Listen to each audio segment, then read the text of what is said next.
तारक पुत्रों की तपस्या एवं वरदान प्राप्ति तथा शिवजी द्वारा उनका वध।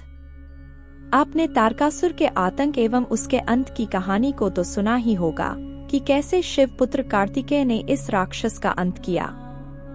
अब जानते हैं कि कैसे तारकासुर के 3 पुत्रों को महादेव जी द्वारा एक ही बाण से 3 नगरों सहित एक साथ भस्म किया।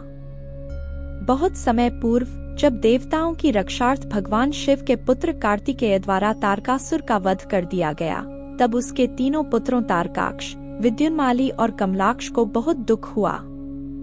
वे तीनों ही महान बलशाली संयमी वीर और साहसी थे, परंतु अपने पिता तारकासुर का वध देवताओं द्वारा होने के कारण उनके मन में देवताओं के लिए रोष उत्पन्न हो गया। तब उन तीनों ने अपना राजपाट त्याग कर मेरु पर्वत की एक गुफा में जाकर उत्तम तपस्या करनी शुरू कर दी। उन्होंने अपनी कठिन और उग्र तपस्या से ब्रह्मा जी को प्रसन्न कर लिया। ब्रह्मा जी बोले, मैं तुम्हारी तपस्या से प्रसन्न हूँ। मांगो, मुझसे क्या मांगना चाहते हो? तुम्हारी मनोकामना मैं अवश्य पूरी करूँगा। वे बोले, हे देवेश, यदि आप वाकई हम पर प्रसन्न हैं, तो हमें वरदान प्रदान कीजिए कि कोई भी प्राणी हमारा वध करने में सक्षम न हो और हम अजरमर हों। हम चाहे तो किसी का भी वध कर सकें। तारक पुत्रों के ऐसे वचन सुनकर ब्रह्मा जी बोले, हे असुरों, निसंदेह ही तुम्हारी तपस्या ने मुझे बहुत प्रसन्न किया है, परंतु अमरत्व की प्राप्ति सभी को नहीं हो सकती है। यह प्रकृति का नियम है, जो जन्म लेता है उसकी मृत्यु निश्चित है। अतः इसके अतिरिक्त कोई अन्य वर मांगो, मैं तुम्हें तुम्हारी इच्छित मृत्यु का वरदान दे सकता हूँ। तुम जिस प्रकार अपनी मृत्यु चाहोगे, उसी प्रकार तुम्हारी मृत्यु होगी। मेरे इस प्रकार के वचन सुनकर तीनों तारक पुत्र कुछ देर के लिए सोच में डूब गए। तत्पश्चात वे बोले, भगवान, यद्यपि हम तीनों ही महान बलशाली हैं, फिर भी हमारे पास रहने का कोई ऐसा स्थान नहीं है जो पूर्णतया सुरक्षित हो और जिसमें शत्रु प्रवेश न कर सकें। आप हम तीनों भाइयों के लिए 3 ऐसे नगरों का निर्माण करें जो पूर्णतया सुरक्षित हों। तब तारकाक्ष ने अपने लिए सोने का, कमलाक्ष ने चांदी का तथा विद्युन्माली ने कठोर लोहे का बना नगर वरदान में मांगा।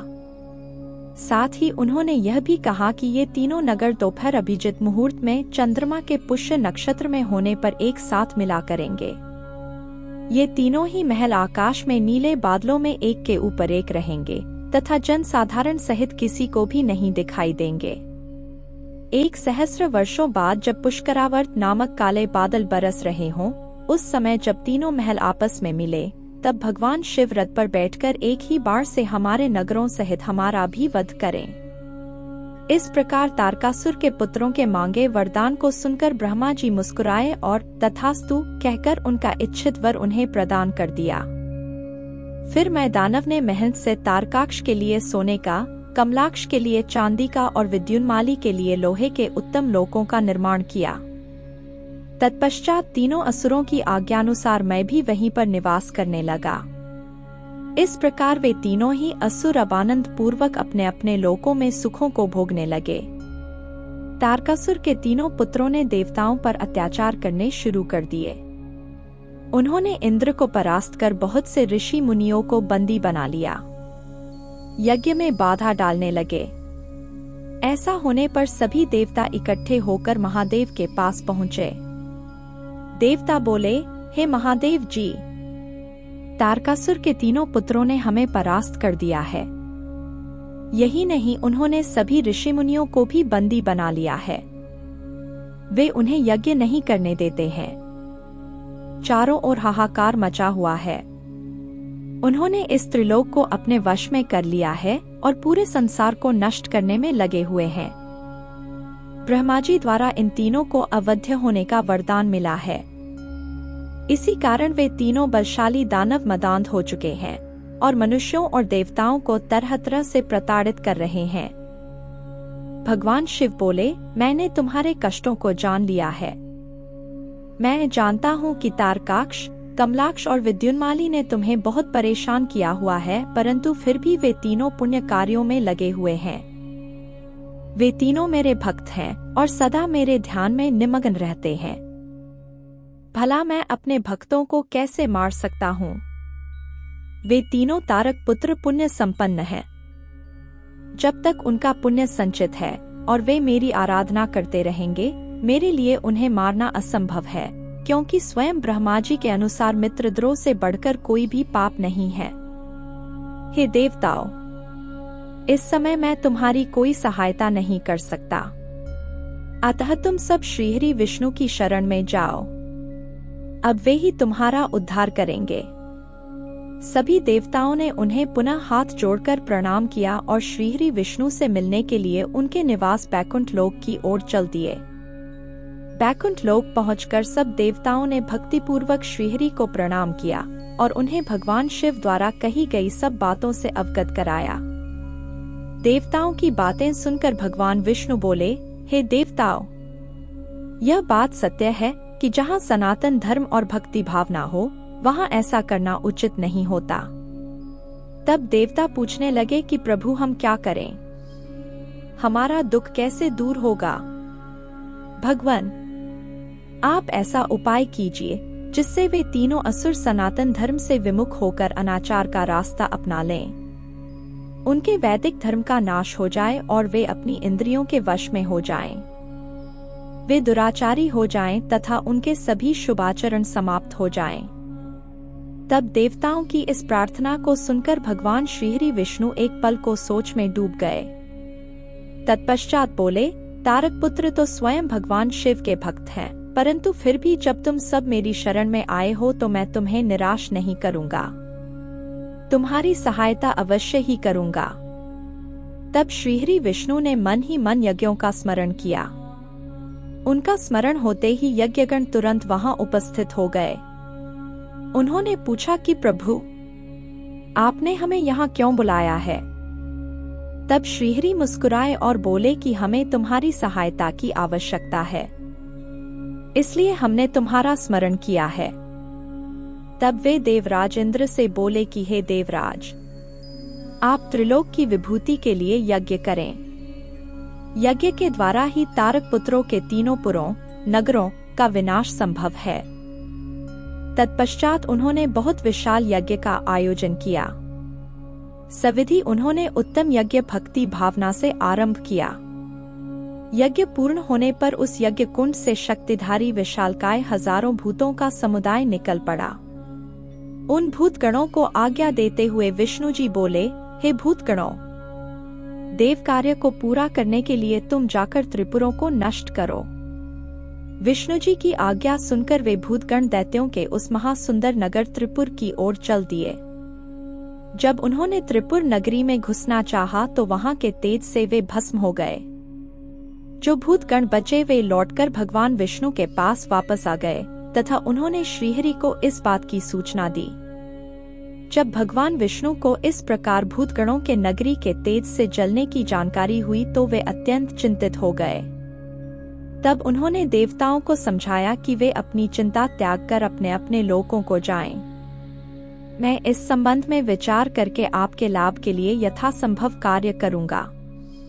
मैं तारकाक्ष, कमलाक्ष और विद्युन्माली नामक तीनों असुरों को शिव भक्ति से विमुख करने का प्रयास करता हूँ, तभी उन पर विजय पाना संभव होगा।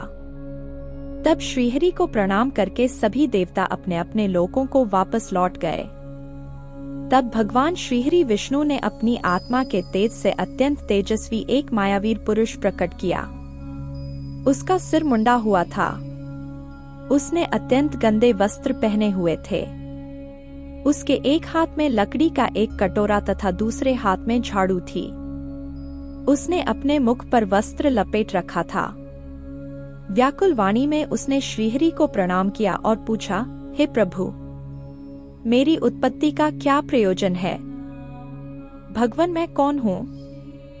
श्रीहरि विष्णु ने उत्तर दिया, हे वत्स, तुम मेरे शरीर से ही उत्पन्न हुए हो, इसलिए तुम अरह नाम से जाने जाओगे। तुम्हें मैंने एक विशेष कार्य के लिए उत्पन्न किया है। तुम बड़े मायावी हो। तुम्हें एक ऐसे शास्त्र की रचना करनी है जिसमें 16,000 श्लोक होंगे। जिसमें वर्णाश्रम धर्म की जानकारी होगी तथा जिसमें अपभ्रंश शब्दों व कर्म विवाह की भी व्याख्या की गई होगी। तब श्रीहरि ने उसे माया से रचित वह अद्भुत शास्त्र पढ़ाया, जिसका मूल यह था कि स्वर्ग और नरक सब यही हैं। उनका अलग से कोई भी अस्तित्व नहीं है। तब विष्णु ने अरे को आज्ञा दी कि वह सब दैत्यों को जाकर शास्त्र पढ़ाए और उनकी बुद्धि का नाश करे। इस प्रकार यह शास्त्र पढ़कर त्रिपुरों में तमोगुण की वृद्धि होगी, जो उनके विनाश का कारण सिद्ध होगी। मेरी कृपा से तुम्हारे इस धर्म का विस्तार होगा। तत्पश्चात तुम मरुस्थल में निवास करना। तुम्हारा कार्य कलयुग आने पर ही पुनः आरंभ होगा। अरे ने भगवान विष्णु की आज्ञा के अनुसार अपने अनेक शिष्य बनाए और उन्हें उसी मायामय शास्त्र की शिक्षा दी। विशेष रूप से उनके 4 शिष्य बने, जिनको उन्होंने कृषि, पत्ति, कीर्य और उपाध्याय नाम प्रदान किया। वे चारों शिष्य अपने गुरु के समान ही आचरण करने वाले थे। उनका एक ही धर्म था, पाखंड। वे नाक पर कपड़ा लपेटे गंदे वस्त्र धारण करके इधर उधर घूमते रहते थे। एक दिन अरे अपने चारों शिष्यों को अपने साथ लेकर त्रिपुर नगर में चल दिए। वहां पहुंचकर उन्होंने अपनी माया फैलानी आरंभ की, परंतु भगवान शिव की कृपा से उस त्रिपुरी में उनकी माया का प्रभाव नहीं हो रहा था। तब उन्होंने व्याकुल होकर भगवान विष्णु का स्मरण किया। भगवान विष्णु ने अलौकिक गति से सभी बातें जान ली। विष्णु जी ने तब नारद जी का स्मरण किया। श्रीहरि ने नारद जी को आज्ञा प्रदान की कि तुम अरह और उसके शिष्यों को साथ लेकर त्रिपुर नगरी में प्रवेश करो और वहां के निवासियों को मोहित करके उन्हें माया से ओतप्रोत उस शास्त्र की शिक्षा प्रदान करो। श्रीहरि की आज्ञा पाकर नारद जी उन पाखंडी ब्राह्मणों को साथ लेकर त्रिपुर नगरी की ओर चल दिए। वहां जाकर नारद जी तारकाक्ष, कमलाक्ष और विद्युन्माली नामक त्रिपुर स्वामियों से मिले तथा उनसे उस मायामय शास्त्र की प्रशंसा करने लगे। नारद जी ने उन्हें बताया कि वो इसी शास्त्र से शिक्षा ग्रहण करते हैं। यह बात जानकर उन त्रिपुर स्वामियों को बड़ा आश्चर्य हुआ और वे उस मायामय शास्त्र की माया से मोहित होने लगे। तब उन्होंने अरे को अपना गुरु बना लिया और उनसे दीक्षा लेने लगे। यह देखकर त्रिपुरों के अन्य निवासी भी उन मायावी शिष्यों एवं उनके गुरु से शिक्षा ग्रहण करने लगे। इस प्रकार उन अरेह नामक धर्मात्मा ने अपने भाषण द्वारा तारकाक्ष, कमलाक्ष और विद्युन्माली नामक तीनों असुरों के निवासियों को वेद मार्ग से विमुख कर दिया। साथ ही उन्होंने पतिव्रता स्त्रियों के पतिव्रता धर्म और पुरुषों के जितेंद्रिय धर्म को अस्वीकार कर दिया। विशेष रूप से उन्होंने भगवान शिव की पूजा न करने के लिए सभी को प्रोत्साहित किया और सब देवताओं के पूजन और आराधना को व्यर्थ बताया। इस प्रकार वहां अधर्म फैल गया। तत्पश्चात भगवान श्रीहरि विष्णु की माया से देवी महालक्ष्मी भी उन त्रिपुरों में अपना अनादर देख उस स्थान को त्याग कर चली गईं। जब उन तीनों पुरों का मुख पूर्व दिशा की ओर हो गया और तारकाक्ष, कमलाक्ष और विद्युन्माली नामक दैत्यों ने भगवान शिव का पूजन और अर्चन छोड़ दिया, तब उनके राज्य में चारों ओर दुराचार फैल गया। उस समय सभी देवता कैलाश पर्वत पर गए। वहां पहुंचकर देवता बोले, हे देवाधिदेव, तारकाक्ष, कमलाक्ष और विद्युन्माली नामक त्रिपुर स्वामियों ने इस समय धर्म मार्ग को छोड़ दिया है और नास्तिक शास्त्र का पालन कर रहे हैं। अतः अब आप उनका वध कर देवताओं को मुक्ति दिलाइए। तब भगवान शिव बोले, हे देवताओं, तारकाक्ष, कमलाक्ष और विद्युन्माली तीनों ही यद्यपि धर्म से विमुख होकर धन, वैभव और ऐश्वर्य रूप में डूबकर सब कुछ भूल गए हैं, परंतु फिर भी वे मेरे असीम भक्त रहे हैं। जब भगवान विष्णु ने उन त्रिपुर स्वामियों को वहां की प्रजा के साथ मोहित कर धर्म कर्म से विमुख कर ही दिया है, तो वे स्वयं ही उनका वध क्यों नहीं कर देते? शिवजी के ये वचन सुनकर ब्रह्मा जी बोले, भगवान, आपकी इच्छा के अनुरूप ही विष्णु जी ने उन सबको मोहित कर पथ भ्रष्ट किया है। अब आप उन त्रिपुर स्वामियों का वध करके इस जगत का उद्धार कीजिए। आप सम्राट और हम आपकी प्रजा है। ब्रह्मा जी के इन वचनों को सुनकर भगवान शिव प्रसन्न होकर बोले, हे ब्राह्मण, आप मुझे देवताओं का सम्राट कह रहे हैं। पर आप ऐसा कैसे कह सकते हैं, जबकि आप जानते हैं कि मेरे पास न तो कोई दिव्य रथ है और न ही कोई सारथी है। फिर भला मैं कैसे उन सर्व सुविधा संपन्न त्रिपुर स्वामियों को युद्ध में परास्त कर पाऊंगा? मेरे पास तो धनुष भी नहीं है जिससे मैं उन दैत्यों का वध कर सकूं। भगवान शिव के यह कहते ही सब देवता प्रसन्न हो गए। उन्होंने कहा कि प्रभु, यदि आप उनका वध करने के लिए तैयार हैं, तो हम सभी आपके लिए रथ तथा अन्य शस्त्र सामग्री का प्रबंध कर देंगे। भगवान शिव के लिए दिव्य रथ के निर्माण करने के लिए देवताओं ने अपने शिल्पी विश्वकर्मा को बुलाकर उन्हें कार्य सौंपा। तब भगवान शिव के अनुरूप ही विश्वकर्मा ने उनके लिए रथ का निर्माण किया। वह दिव्य रथ सोने का बना हुआ था। उस रथ के दाएं पहिए में सूर्य और बाएं पहिए में चंद्रमा लगे हुए थे। सूर्य के पहिए में 12 अर्रे लगे हुए थे जो कि 12 महीनों का प्रतिनिधित्व कर रहे थे। चंद्रमा के पहिए में लगे 16 अर्रे चंद्रमा की 16 कलाओं का प्रदर्शन कर रहे थे। ब्रह्मांड में विद्यमान अश्विनी आदि 27 नक्षत्र उस रथ के पीछे के भाग की शोभा बढ़ा रहे थे। 6 ऋतु सूर्य और चंद्रमा के बने पहियों की धुरी बनी। इंद्रियां उस दिव्य रथ को चारों ओर से सुसज्जित किए थी तथा श्रद्धा रथ की चाल बनी। वेदों के अंग रथ के भूषण तथा पुराण, न्याय, मीमांसा तथा धर्मशास्त्र आदि रथ की शोभा बढ़ाने लगे। महान तीर्थ पुष्कर दिव्य रथ की ध्वज पताका बनकर फहराने लगा। विशाल समुद्रों ने रथ के बाहरी भाग का निर्माण किया। गंगा यमुना आदि पवित्र नदियां स्त्री रूप धारण कर रथ में चंबड़ डुलाने लगीं। स्वयं ब्रह्मा जी उस दिव्य रथ में सारथी बनकर भगवान शिव की सेवा में उपस्थित हुए। भगवान शिव के धनुष का निर्माण करने हेतु शैलराज हिमालय स्वयं धनुष बने, तो नागराज उस धनुष के लिए प्रत्यंचा बने। देवी सरस्वती धनुष की घंटा और भगवान श्रीहरि बाण बने और अग्निदेव ने बाण की नोक में अपनी शक्ति डाली। ऋग्वेद, सामवेद, यजुर्वेद तथा अथर्ववेद उस दिव्य रथ में घोड़े बनकर जुट गए। वायुदेव बाजा बजाने लगे। उस दिव्य रथ में इस ब्रह्मांड की हर वस्तु उपयोगिता बढ़ा रही थी। इस प्रकार देवताओं के शिल्पी विश्वकर्मा ने उस उत्तम दिव्य रथ का निर्माण किया। विश्वकर्मा द्वारा बनाया गया वह रथ ब्रह्मा जी ने भगवान शिव को समर्पित कर दिया। तत्पश्चात श्रीहरि, विष्णु, ब्रह्मा जी और सभी देवताओं ने भगवान शिव को दिव्य रथ पर आरूढ़ किया। वह उत्तम दिव्य रथ भगवान शिव को लेकर विद्युत की गति से आकाश में उड़ने लगा।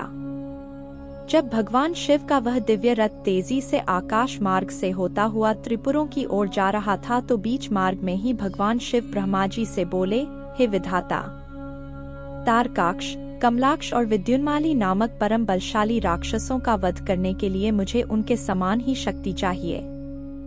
वे तीनों असुर पहले मेरे परम भक्त थे, परंतु श्रीहरि की माया से मोहित होकर उन्होंने भक्ति मार्ग को त्याग दिया है। अब उन त्रिपुर स्वामियों में तामसिक प्रवृत्ति बढ़ गई है, पशुत्व बढ़ गया है।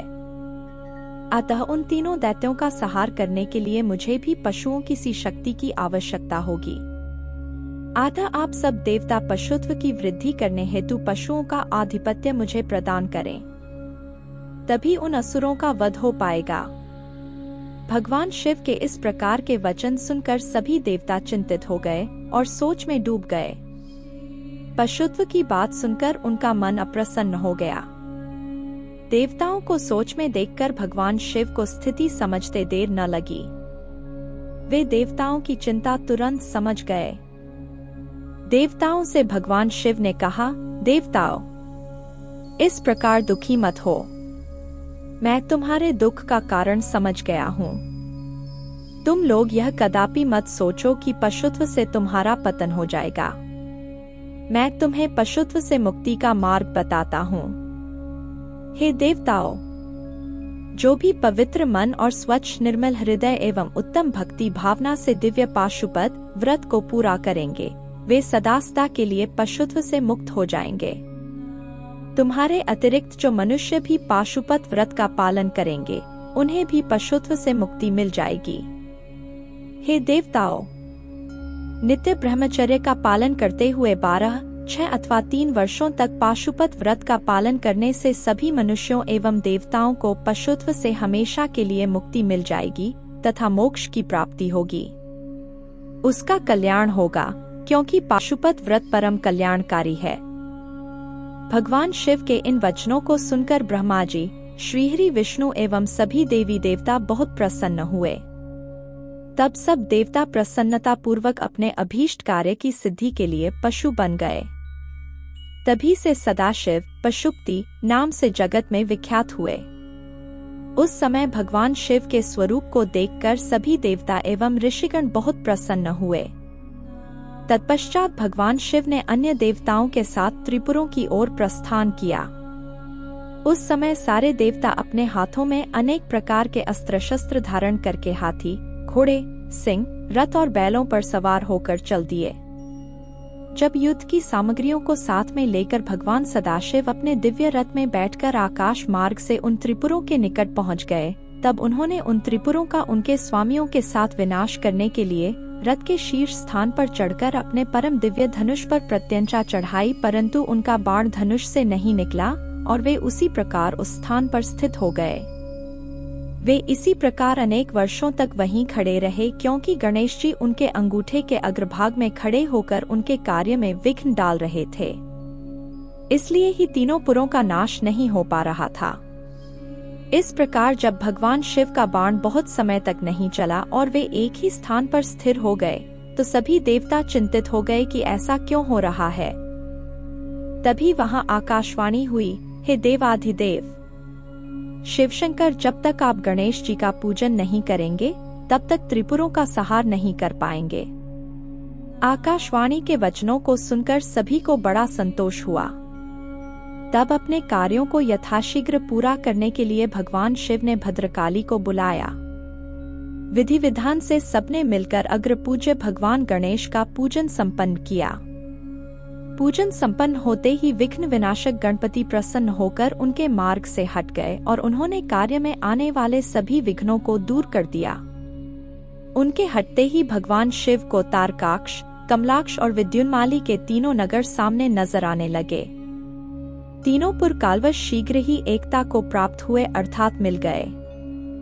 ब्रह्मा जी द्वारा प्रदान किए गए वरदान के अनुसार उनके अंत का यही समय था जब त्रिपुर आपस में मिल जाएं। त्रिपुरों को मिला देख सभी देवता बहुत प्रसन्न हुए। तब भगवान शिव ने अपने दिव्य धनुष पर पाशुपतास्त्र नामक बाण चढ़ाया। उस समय अभिजित मुहूर्त था। विशाल धनुष की टंकार से पूरा ब्रह्मांड गूंज उठा। तब भगवान शिव ने तारकाक्ष, कमलाक्ष और विद्युन्माली को ललकार कर उन पर करोड़ों सूर्य के समान प्रकाशमान पाशुपतास्त्र छोड़ दिया। उस बाण की नोक पर स्वयं अग्निदेव विराजमान थे। उन विष्णुमय अग्नि बाणों ने त्रिपुरवासियों को दग्ध कर दिया, जिससे देखते ही देखते वे तीनों पुर एक साथ ही समुद्रों से घिरी भूमि पर गिर पड़े। सैकड़ों असुर उस अग्निबाण से जलकर भस्म हो गए। चारों ओर हाहाकार मच गया। जब तारकाक्ष अपने भाइयों सहित जलने लगा, तब उसे यह एहसास हुआ कि यह सब भगवान शिव की भक्ति से विमुख होने का परिणाम है। तब उसने मन ही मन अपने आराध्य भगवान शिव का स्मरण किया और रोने लगा।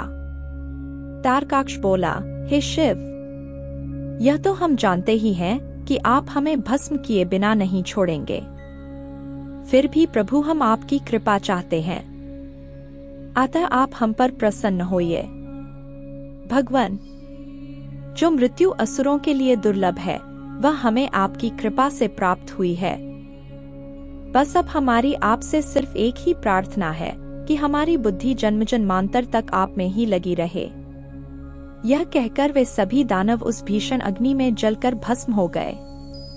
पाशुपतास्त्र से प्रज्वलित अग्नि में सभी जलकर भस्म हो गए, परंतु भगवान शिव का भक्तमय नामक दैत्य, जो असुरों का विश्वकर्मा था और जो देवों का विरोधी भी नहीं था, भगवान शिव के तेज से सुरक्षित बच गया। इस प्रकार जिन दैत्यों या प्राणियों का किसी भी स्थिति में मन धर्म के मार्ग से विचलित नहीं होता है, उनका पतन किसी भी स्थिति में किसी के द्वारा नहीं होता है। इसलिए सज्जन पुरुषों को सदैव अच्छे कर्म ही करने चाहिए। दूसरों की निंदा करने वालों का सदा ही विनाश होता है। अतः हम सभी को परनिंदा से बचना चाहिए और अपने बंधु बांधवों के साथ इस जगत के स्वामी भगवान शिव की आराधना में तन्मय होकर लगे रहना चाहिए।